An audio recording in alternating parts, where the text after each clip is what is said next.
Hi, I'm Jessica, and this is J&J Acres.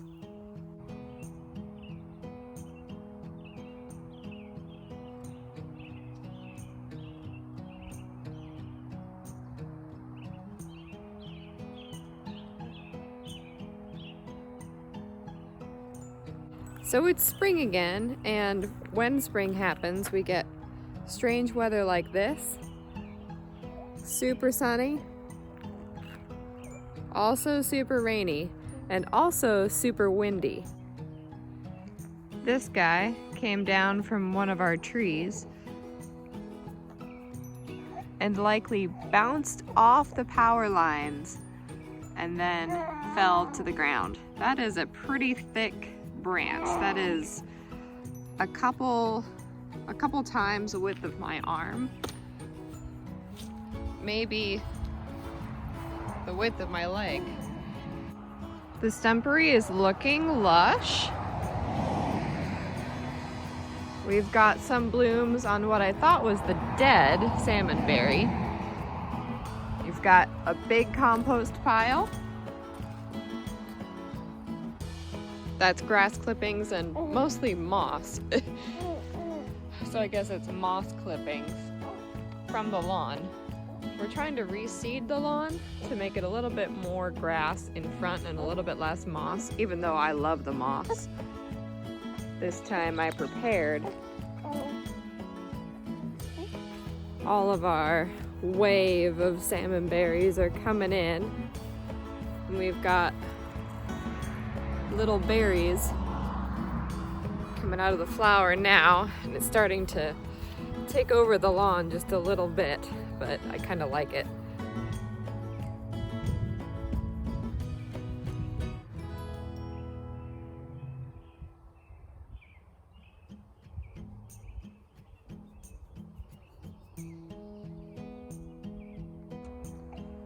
The grapes are leafing out. I'm really hoping this peach tree is still alive. It still hasn't leafed out. We do have to mulch, so this might be our fault, and fertilize, but it'd be a shame if we had to replace it in the first year. Fig! Its buddy, though, is looking pretty good. I'm noticing a little bit of leaf damage. I'm wondering what that's from. I'll have to figure that out. Maybe Google will help me. Our blueberries are looking better than they have in years past. Still not a whole ton of berries, but we've got a lot of new growth. So I think we're gonna cut this main stem and let the new growth take its place. Maybe regenerate a little bit and see what happens with that. All of the grapes have started to leaf out, which is really exciting. So pretty. The smaller blueberries are coming along. Not so sure about the one that we thought was dead. In fact, I don't think I even know where. Oh, there it is. Jury's still out on this one.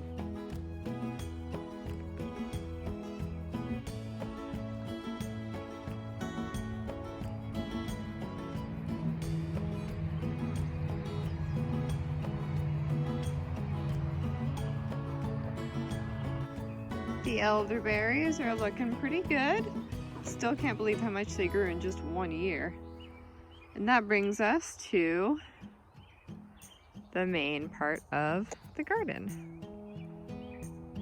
My experimental seed patch is looking pretty promising. I still don't remember what I planted where, so that's kind of a mystery, but most of it's growing. That's butter crunch, I think. And I think what's going to seed is arugula. And this spinach is pretty much the rock star of this whole garden area. I really, really like this spinach, and I'll have to buy more seeds because I ran out this year. The hops are looking extraordinary. I can't believe how high they are. Hi, baby! Ooh, they're coming out to the side. I'm gonna have to wrap those up there. Oh yeah, we've got tendrils all over the place. Wonder if I have to move some to the other side to get it to meet up at the top. On the other side of the experimental seed patch, our corn husk mulch composting pile is still doing its job. Of course, the grass is coming up through, and hopefully the bugs have started crawling out of the stalks. I didn't want to do away with these just in case we had some mason bees and other really good pollinators hibernating in there, but it's getting to be about time where I can put it in the compost pile and start planting. That'll be where the corn goes again this year. And then we've got the potatoes coming up through. These are the blue potatoes, and I don't think I'm going to mulch over top of this. I think I'm just going to let it do its thing. And last year I didn't have a problem with potato production with just one layer, nor did I have a problem with the seeds sprouting from the straw. There are a few seeds in the straw, but it doesn't bother me. All of our Brussels sprouts have flowered, which is pretty cool. And we've got some kale in there in the back that's reflowering as well, and some chard.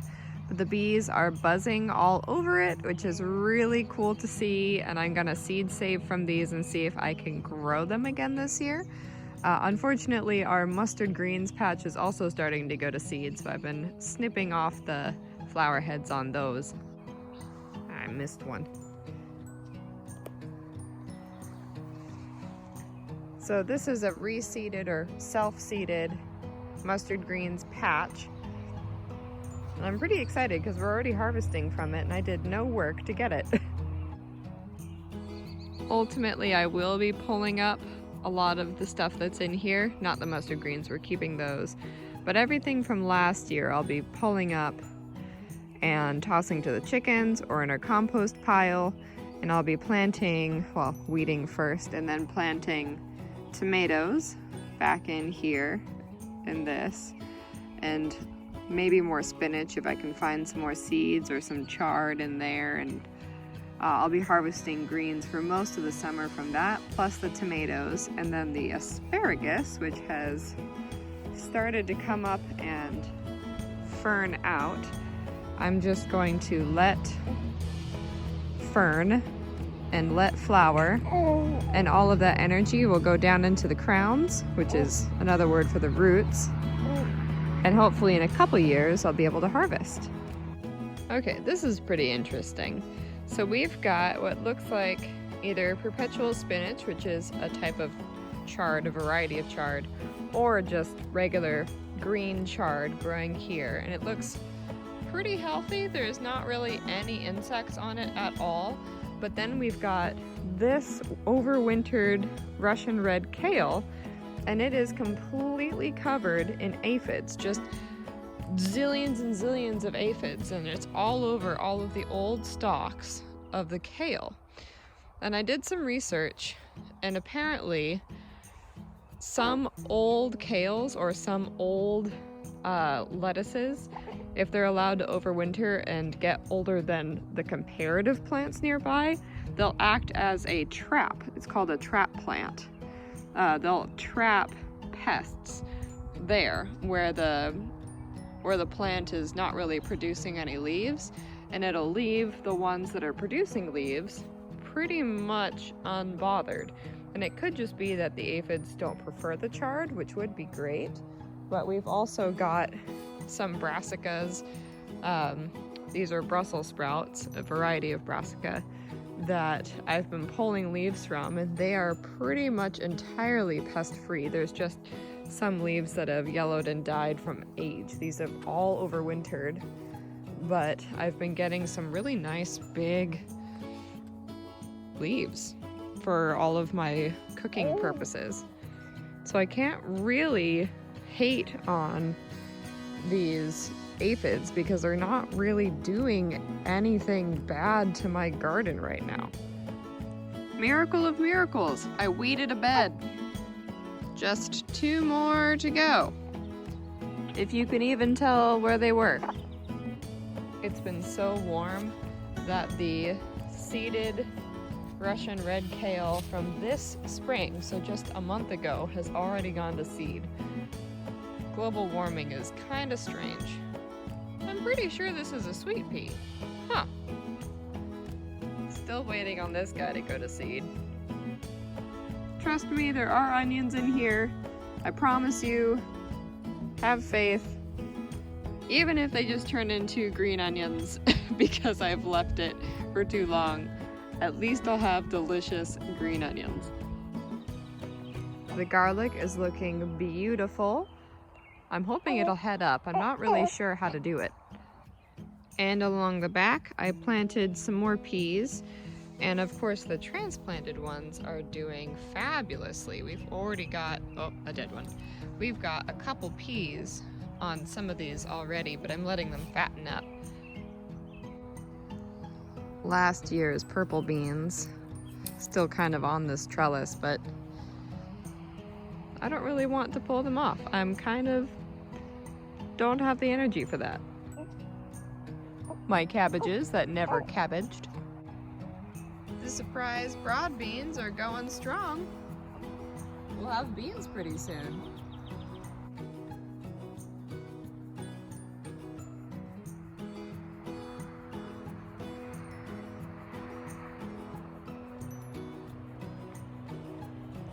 Just an aside, this mound that is slowly becoming covered in weeds is what I use to basically start all of my seeds. This is just topsoil that we got, like a trailer or two loads worth, and dumped here.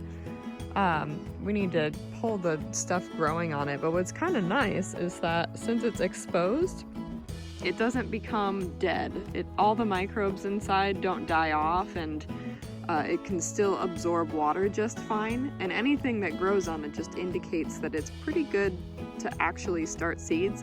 The only downside is that it's not sterile, so occasionally we'll get grass seeds or other things that just blow in on the wind growing with our starts. But if you're gardening naturally or organically or some kind of hybrid of the two, if you're not a purist, then it's good to have just living soil nearby that doesn't contain a whole lot of nutrients in it, so nitrogen, phosphorus, and potassium, because depending on what plants need, you might want to start out with less and then add what you need so that you're not wasting money and resources on plants that will just grow giant leafy stalks but no fruit if you give them too much of one thing or another. And then this jumbled mess, hopefully we'll get to it this summer, continues all the way across the path over there, is the pile of manure that we've had rotting, oh look, a worm, here for a good year or so, and it's very, very alive. We got it last year from our neighbor, John, who owns the cows next door, and I kind of wondered what to do with the pile. I think we're gonna move it all to the side here and have a topsoil pile and a fertilizer / manure pile right here. That way we can just pull straight into the garden, and the most fertile area is going to be where the melons and squash grow, because I've identified that they don't grow in anything except manure. The delicata squash were my only success last year from the melons and squash. But to just leave the pile barren kind of seems like a waste, so I might plant, once we transfer it over here, I might plant melons into it and just harvest from whatever grows. No reason to waste space in the garden when you can just plant it. When we finally handle chopping up that fallen tree back there, and even the one that fell to the ground in the latest windstorm, we're going to put it here, stacked up pretty much the way that this wood is, and move this wood to the wood crib, which is now pretty much empty. We went through all of the wood from last year, pretty much. Yeah, there's just some smaller logs over there, and they're kind of long and uncut, but there's a whole bay that's just waiting for more seasoned wood. I moved the cold boxes where they could get some more sun. The slugs keep eating my dino kale, which I am not pleased about, but I've still got some pretty healthy looking ones. My chamomile is doing something funny. I fertilized with Neptune's Harvest, and I've been pinching off the flower buds when I see them, but as soon as I sprayed with soap to get the aphids off, with just a biodegradable soap, and fertilized with Neptune's Harvest, I started noticing some brown leaves. I'm not sure if I over-fertilized or maybe I oversprayed with the soap, but they seem to be slowly recovering. Hopefully it'll still be a good quality start. I've never grown chamomile before, so I'm a little unsure. I mean, I've never grown half of this stuff before, so I'm super unsure.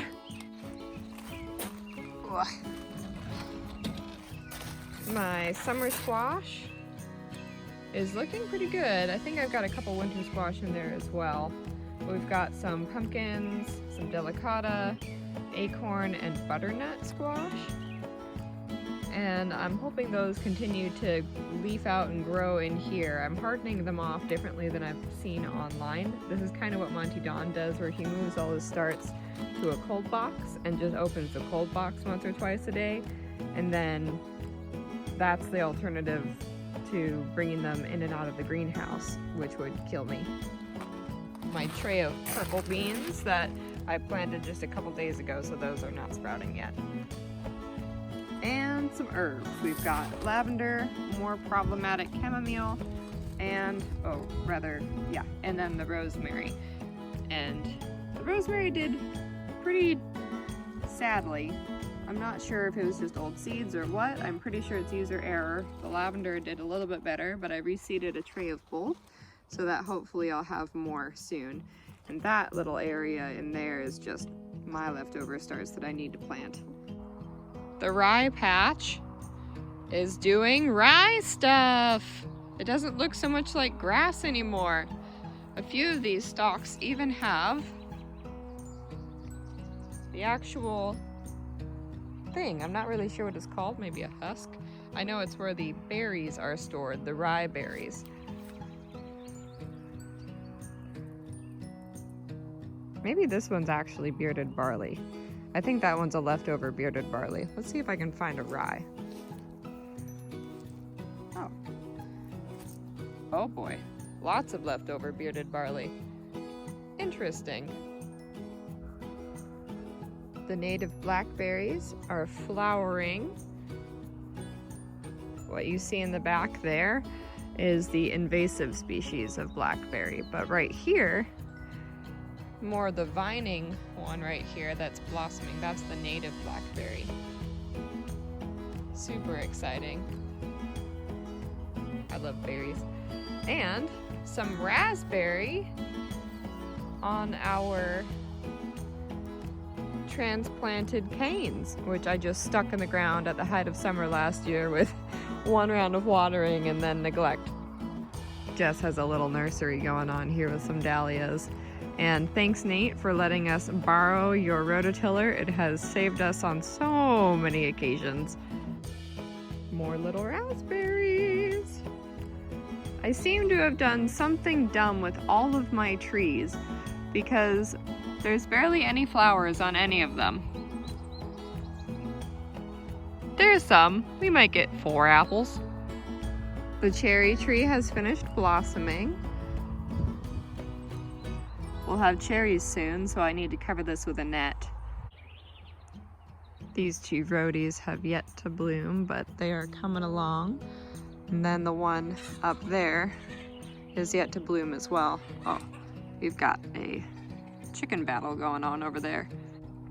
The side yard is almost prepped for planting. We still need to add a couple more layers of cardboard just to get the remnants over there, but we've got some really cool growth in the cardboard. Guys, look at this mushroom. Holy fungus. More fungus. Against all probability, my herb boxes are thriving overwintered. I have to figure out why this rosemary has a little bit of yellow tip. other than that, it's looking actually okay underneath this lavender. I might have to transplant the lavender just to get the rosemary some breathing room, but I think the only reason the rosemary survived at all around the outside, there's like several small clumpings, is that the rosemary sheltered it over winter. My chives are beautiful. They self-seeded again. Sage, thyme, a couple different kinds. Those are pretty slow growing though. And then the oregano, the parsley is just doing phenomenally. Over here it's even more so. The chives are opening up. Not sure why this one is ahead of its partner, but we've got even healthier rosemary on the end there, more lavender. The sage is about to bloom, and sage is a kind of salvia flower, which is really great for pollinators and bees. I have pinched off most of the blooms, but left a couple just to bring them over because I think they're fun to look at. We've got more thyme, more oregano, which is being pretty suppressed by this massive clump of parsley. And then the rest of our kind of nursery corridor, the hostas are out, is doing pretty good. I've got cilantro coming up, and I think tiny little either rosemaries or lavenders coming up in the corners from a couple years ago. Maybe actually just last year, because I don't think these were in a couple years ago. And hopefully I'll get a few to transplant elsewhere that are already acclimated. Fig! The rhubarb is looking phenomenal. This is 2 rhubarb plants. I think there's a third just trying to get along right under here. And strawberries that I want to spread around the undergrowth. But for now we've just got 2 big... Ah! Slugs! Ugh. Have fun. The blueberries are still growing. I think I need to mound up the soil because only one has really leafed out, and they all look like they're just a little hesitant.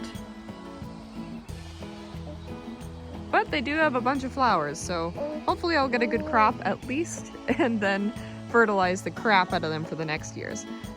My mint bed is looking fabulous, and it's kind of inspiring me to maybe do a lavender one here and a rosemary one there and rhubarb over there with some strawberries as ground cover, and maybe take some of these, seed them, and trail them around the outside.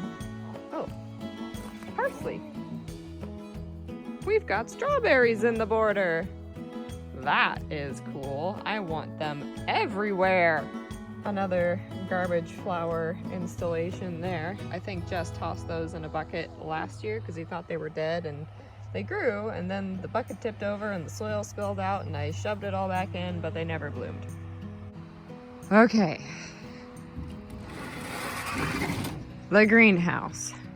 I've got tons of starts that are coming up. Hopefully they'll be of selling size by the time the farmer's market rolls around. I need to pot these up desperately. We're saving half and we're gonna sell half. These are Cherokee Purple and Mortgage Lifter tomatoes. These are just Homestead or Lincoln peas, and then Cherry and Roma tomato. I don't know which tray is which. And I've got more seeded melons, and let's see. Oh no, that's basil and sugar ready squash for hopefully later on to sell. And this is my herb tray. Hopefully I'll be selling those as either starts or bunches. I still need to pot up these cherry tomatoes. We got a lot of cherry tomatoes. Actually, these are cherry and Roma. Excuse me. Hello, sir? Hello? Okay. We've got some rainbow chard, and I can see the different stalk colors on the bottom, which is pretty cool. I need to pot those up as well. Got some California pepper, some struggling tomatillos that I need to either pot on or do away with. Anaheim pepper. It looks like I labeled them as Anakin pepper. My first attempt at microgreens. Not sure if it's gonna be a success. Only half have sprouted. I succeeded in growing any basil this year, which is a huge triumph. Last year I did not succeed at growing any basil. We've got more, this is cucumber and some cantaloupe. More peppers for later in the season, that's the sweet chocolate pepper. Seeded Brussels sprouts and more lavender. And we've got pumpkins for me, the Jarradale, I think Jarradale is how you pronounce it, from Baker Creek. It's like a ghost colored pumpkin. And we've got sweet passion melon, some cantaloupe, and some watermelon. Oh, I didn't sprout any of these last year. I couldn't figure out how. And then my sweet potato experiment. I'm not sure if those are slips growing or grass. Looks like grass. Okay, I really need to figure out what to do with this vine. There's got like 4 branches coming off. It's basically a whole new plant now. Every time I transplant, I dump a little more dirt on my poor lemon trees. The ones that set fruit and then it falls off. I think I had one. Oh, yep. There's a baby lemon. I don't know if it'll actually stay on, but we'll see. It looks like I've got a few more fruits that are trying to set. I don't know if pollinators can get in here, but from the amount of bugs that are in here and the amount of spiders, I'm pretty sure there's a healthy ecosystem. The purple iris is blooming and is absolutely gorgeous. More purple bearded iris. And allium. They're about to explode. These get pretty big, maybe softball size. And our sweet peas, perennial sweet peas, they are absolutely exploding. They will take over this trellis probably in a month or 2. All of the birds are clustered, not quite sure why, maybe a convention. And all of the grass clippings and moss clippings that we've put in here are piling up, and they're adding some really nice compost to this area that the birds have stripped. It's looking a lot less bare already, which I'm really happy about. This little plum is growing just a little bit. I'm gonna have to trim back that branch, but I don't know when. I'm pretty sure stone fruit you trim at the end of this season. I have very little idea what in here is weed and what in here is flower, but I know we've got an iris over there. And of course my sedum. This rose, which I think is a climber. I think we're gonna put a trellis up and around the kitchen.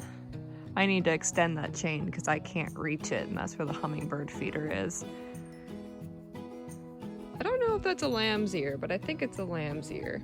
And then a couple more flowers, lots of weeds, and this gorgeous rhododendron. So this one is what we use to kind of gauge when our planting season begins. It's kind of a magenta red. It pulls a little more red on camera, but it's almost like a pinky red in person. And it blooms right around or the week of Mother's Day, maybe a couple days before, 4 or 5 days before. So we use it as our marker when to plant those less hardy but still cool hardy plants. And then of course this ginormous chard that overwintered. I cannot wait to seed save from this. Ah, husband in the mist. This parsley right here started out in that pot, lasted about a year through snow, and then came up from underneath the pot the next year, and it's been going strong ever since. I think that was 2 years ago. If you guys haven't invested in a footy pajama onesie yet, and you homestead, you are missing out, because this is the most convenient piece of clothing you can possibly have. Let me just give you a rundown. So this one has a hood. It's full body. There's footies in my boots.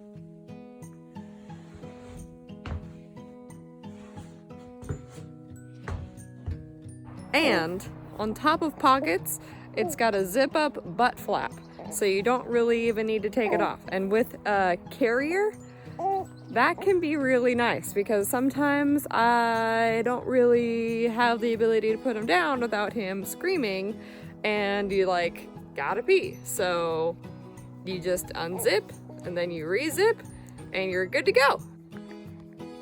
Sir? Sir, are you pooping?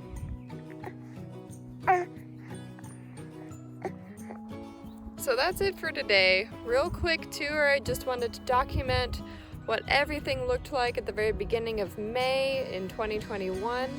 I think it's the 7th now. So later on I'll be able to see how things grew and I'll be able to track, and it's just nice to be able to share what we've got going on and projects. Even though we haven't really progressed a whole lot, everything is starting to really get bushy and lush, and it's just very exciting. So it's fun to do even though not much has changed.